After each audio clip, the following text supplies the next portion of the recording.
So we are back taking a look at Rainbow Six, and in this video we're taking a look at attacking. So with attackers, the very first action that you're going to perform on every map is a drone search. So you've got 45 seconds before the round starts to go out and search and find where the objective is. In almost every room where there's an objective, there's also some really good hiding spots for your drone.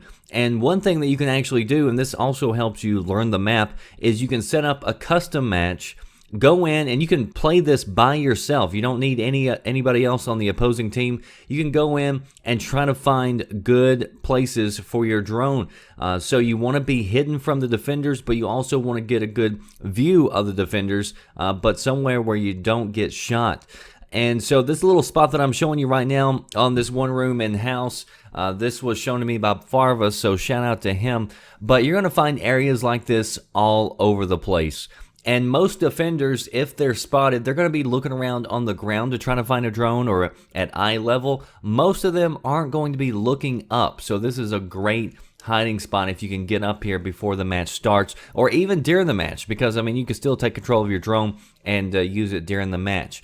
And I mean, even if your drone does get shot in the beginning, you still have a backup drone that you can use. And a lot of people just don't know this, or they just don't take advantage of it. But sometimes this can absolutely be the win button pretty much, because you'll see in this situation, I rolled out there, spotted the guy, and I was able to just start shooting where the marker was without me actually visibly seeing him. So definitely take advantage of those extra drones.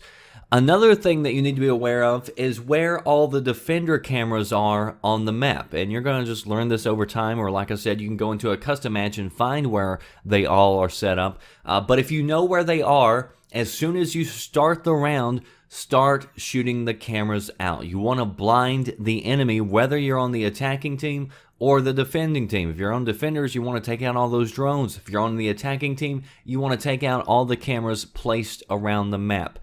But take it slow and also have a plan. And so in this scene that you're watching, Zach and I have decided that we're going to blow both of these windows at the same time. And so, you know, destroying a lot of windows at the same time, that confuses the enemy because they don't really know which window to watch.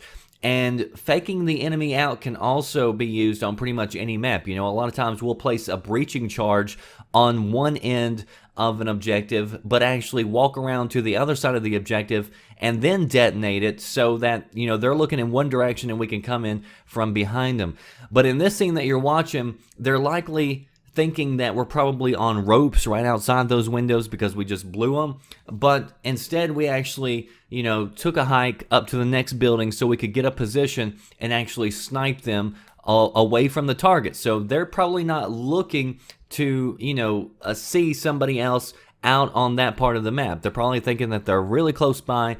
And so I personally love the scopes that give you the 2.5 magnification because it makes this process so much easier, and sniping from a distance gives you a huge advantage. But take your time, because the longer the round goes by, the more likely it is that defenders are going to get anxious and make a dumb move. And I've seen it happen just too many times. Also, breaching charges are great because not only can, you know, you bust through a wall or a door or a window quickly, but almost all ceilings are destructible.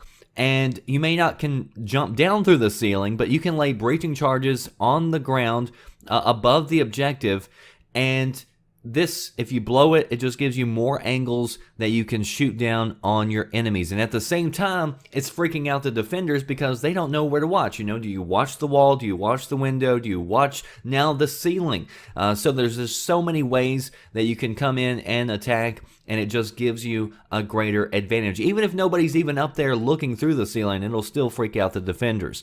And so I like to bust out several areas on the ceiling just to expand my possibilities. I don't want to just make one little hole because, you know, they may be looking at that one little hole if I try to peek over through it. So I make usually several explosions, and then I'll go and try to peek around through different barriers.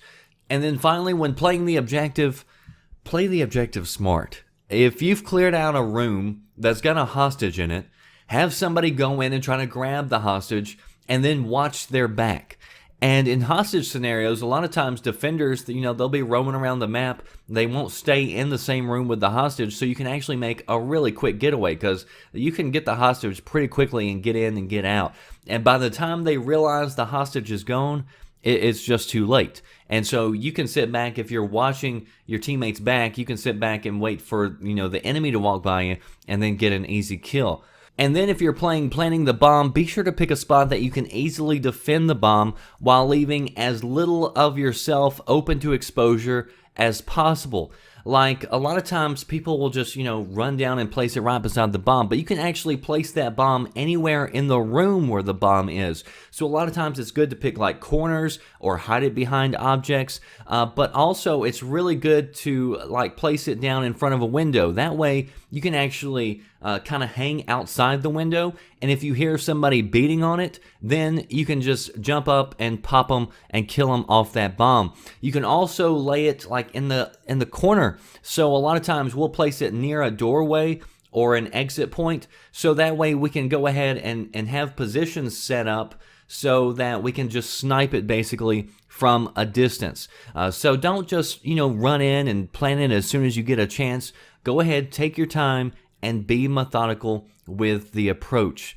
So if you'd like to see another Rainbow Six tips video, I was going to do one where I go through all the operators and show you tips and tricks for using each one. That would be if you're interested, because I only do these types of videos if I think you all want more. And so the only way that I know if you want more or not is if you're commenting and rating the videos. So if you want to see more Rainbow videos, then let me know. The more excited people are for the series, the more encouraged I am to get those things out faster. But if you missed part 1, which goes over defense, links will be down in the description box. That is for me, the Red Dragon. I'll see you next time. Thanks for watching.